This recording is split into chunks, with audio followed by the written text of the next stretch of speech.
किस तरह का वर्कआउट है और क्या रिकवरी है, क्या ये विगत में 22 तारीख को एक घटना घटित हुई थी जिसमें वादी द्वारा बताया गया कि कुछ अज्ञात लोग बस के अंदर चढ़े और उनके पास रखा 40 लाख के अराउंड जो कैश है वो लूट ले गए थे। उसी में एक मुकदमा रामनगर थाने में पंजीकृत हुआ और एक special team additional DCP Kashi zone के अंडर में गठित की गई, जिसके द्वारा ये सफल अनावरण किया गया है।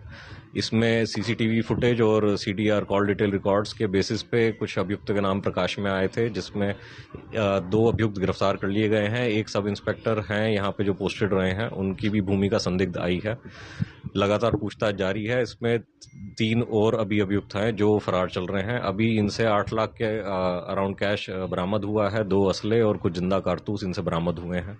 कितने की लूट थी ये, कितने की रॉबरी थी? ये जो इनका मोडस ऑपरेंडी है उसमें वादी ने ये बताया था कि टोटल 93 लाख के अराउंड ये कैश उनके पास था, लेकिन जो लूटे गए पैसे थे वो सिर्फ 42 लाख कुछ के अराउंड धनराशि उनसे लेके गए थे। तो जो मोडस ऑपरेंडी इनकी सामने आई थी वो ये थी कि जो यहाँ पे इनका जो मुखबिर है, जो वहाँ पे वॉच करता है कि कौन कितने पैसे लेके चल रहा है, उनके पास जो टोटल धनराशि होती है वो कभी पूरी नहीं लूटते हैं। उसमें से सिर्फ आधी धनराशि लेकर के बाकी वापस कर देते हैं, जिसके डर से अगला जो है कंप्लेंट नहीं करता है।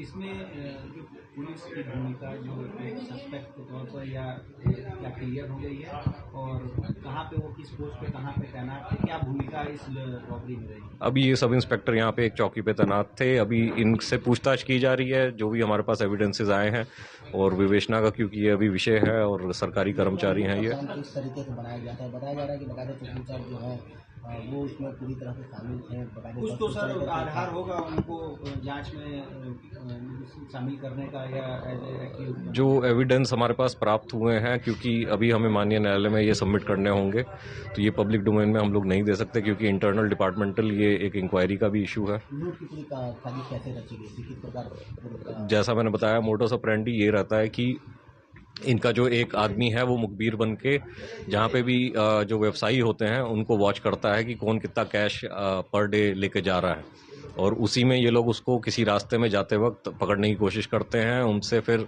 जो टोटल धनराशि है वो ना लूट करके आधी धनराशि या अराउंड 50% या 60% धनराशि अपने साथ ले जाते हैं। तो क्या बताते थे ये अपने आप को बताते हैं कि हम लोग क्राइम टीम है, हम लोग आपकी चेकिंग करने आए हैं, हमें संदिग्ध सूचना मिली है कि आप लोग कुछ अवैध चीजें लेकर जा रहे हैं।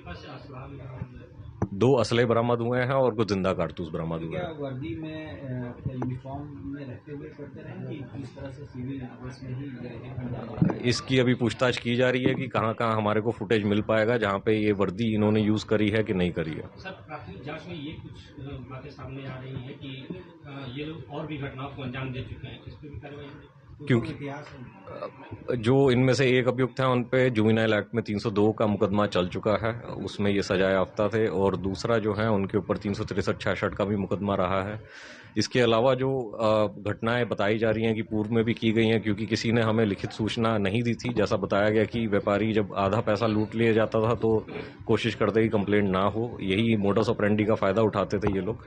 इसलिए हम लोग अभी इसमें जांच कर रहे हैं कि कहाँ कहाँ ये घटनाएं की गई हैं।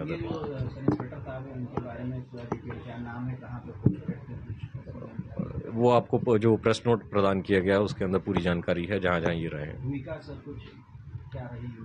लगातार ये टच में थे घटना के दिन और उससे पूर्व में भी, यही अभी जानकारी आई है, और बाकी जो विवेचना में हमारे पास आएंगे संज्ञान में तथ्य उस पर कार्रवाई की जाएगी।